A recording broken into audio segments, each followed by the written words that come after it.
Hi, my name is Gary Eckstein from organicweb.com.au. I'm a marketing consultant to governments, universities, major brands, right through to small companies. And there are 3 tips that I really think I need to share about video and how to get better results from your videos, more people watching your videos online. The 3 things I'm going to cover, as you can see on the screen at the moment, are video and sound quality, the description, title and settings, and subtitles. I'm going to work with YouTube and show you how to do this on YouTube. The reason I'm doing that is because I've seen the results with my MailChimp tutorials and small business and other marketing channels I have on YouTube. I've really seen a huge amount of people coming from the Google search results and so on to my videos. So I know that YouTube can work really well, and I've seen it with my customers too. What we're looking at here, just to illustrate the importance of hosting on, or the advantages of hosting on YouTube from an SEO perspective. This is the Google Search Central. This is where Google has its documentation about search engine optimization, where they tell us what we need to do to rank well in Google. This section is in the advanced section, and it's about video best practice. So, and I highly recommend this. If you do want to read Google's documentation on SEO, please just go to developers.google.com. It is excellent. But on the video best practice, there are various sections, and I'm not going to go through it all. The good news is all these things, such as giving an embedded player, ensuring there's a high quality thumbnail, structured data, even if you don't know what that is, YouTube does it all for you. There are really only 3 things we need to be concerned with if we're hosting on YouTube, and that's why I'm covering these 3 bits. So even if you're a tiny business, honestly, just do these 3 things, right? The first thing I'm going to cover, just going back to it, are video and sound quality. You need to upload good quality video. I don't mean necessarily that the content needs to be perfect. What I mean is that the frame rate needs to be high enough, the sound quality needs to be good enough, and so on. And I'll just go through this quickly. The container that Google suggests, or YouTube suggests in this case, is an MP4 container. If that doesn't make sense, don't worry too much, because honestly, YouTube accepts most of the very common containers. So don't worry about it. The audio codec, have good quality audio. Use a good microphone. Buy yourself a good microphone. It's well worth the investment. The video codec, don't worry too much about that. Again, YouTube's very forgiving. Frame rate and bit rate are important. Typically, if you screen recording like at the moment. So this video that I'm recording at the moment, obviously, and I've uploaded it to YouTube, it's at 30 frames, a frame rate of 30. So that's screen, but it really depends on kind of what you're doing. If you're doing sporting events, you might need a higher frame rate. The bit rate is also important. Now, honestly, don't get too hit up about this. You want sort of 8 megabytes per second minimum, and you want 1080p at a minimum. That's a good quality video. Now, if you're filming even with your phone, the latest, Google Pixel or Apple iPhone or something, if you're videoing with that, honestly, you're going to exceed these anyway. You're going to be absolutely fine. So don't get too hit up about it. The main thing to remember under this section, really, under video and sound quality, is make sure you've got good quality sound and good quality video. Bad quality just doesn't work.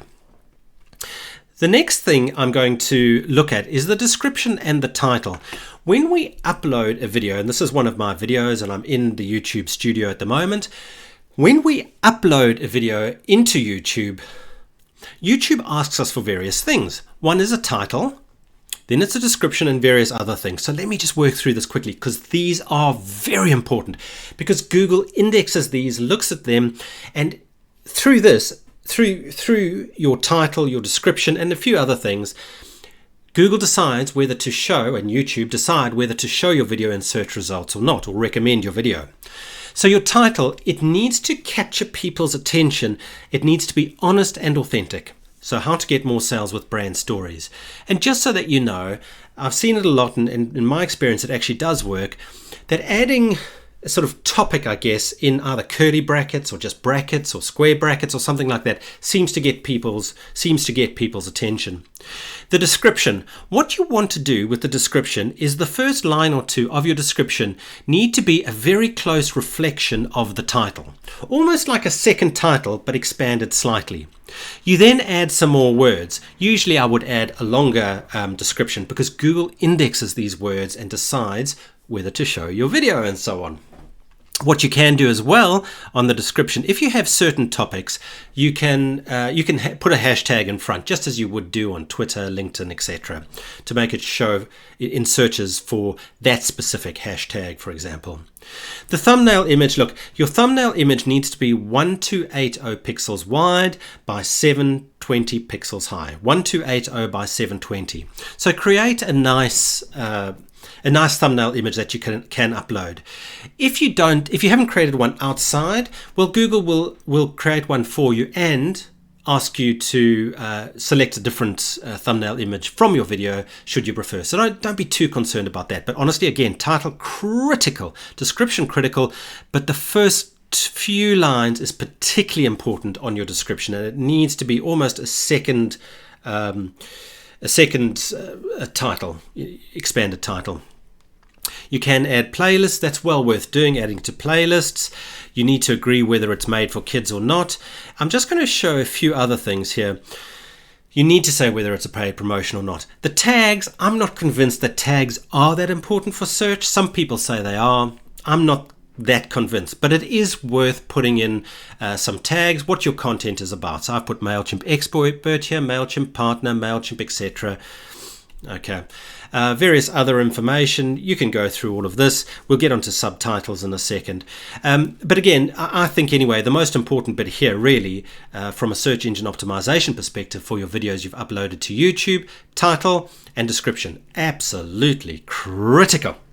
So we've covered video and sound quality, just make sure they're good. We've covered sort of the description and title and various other settings. And the third thing that, thing that I think is most important is subtitles.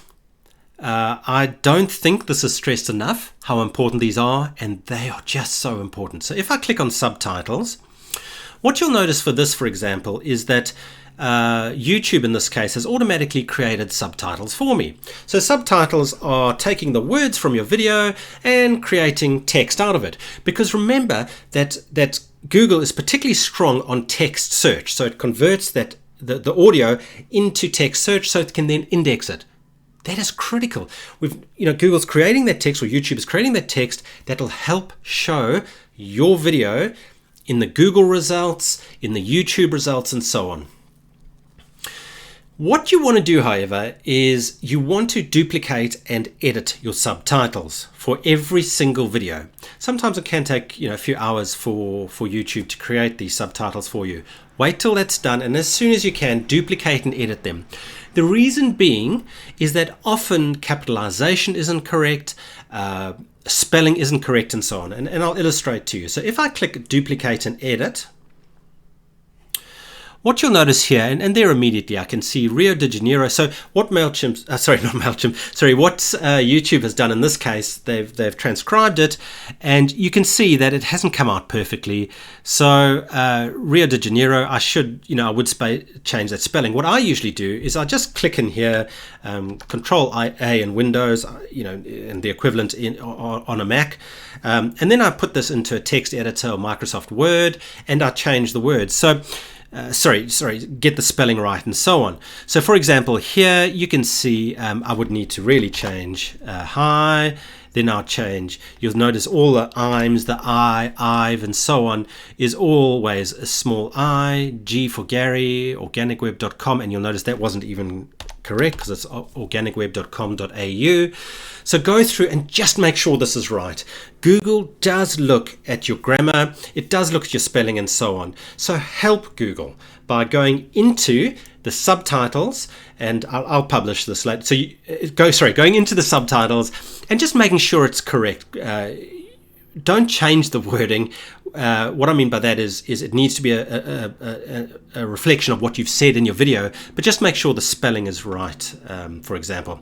And then I would click publish. That easy. I'm I'm just going to save this for now. I'm not going to actually do that now. But once you've done that, you would have published 2 different versions of the subtitles. So what I've covered today are the 3 things that I believe, or I've realized from my own YouTube channel, are critical to success for your business on YouTube. The one is just make sure your video and sound quality is good. The second, fill in the settings, make sure your title, you have a good title that's reflective of the content of your video and also captures people's attention. On the description, have a nice quantity of words in your description that describe what you're showing in the video, and make sure that the first few lines of your description are very closely aligned to the title of your video.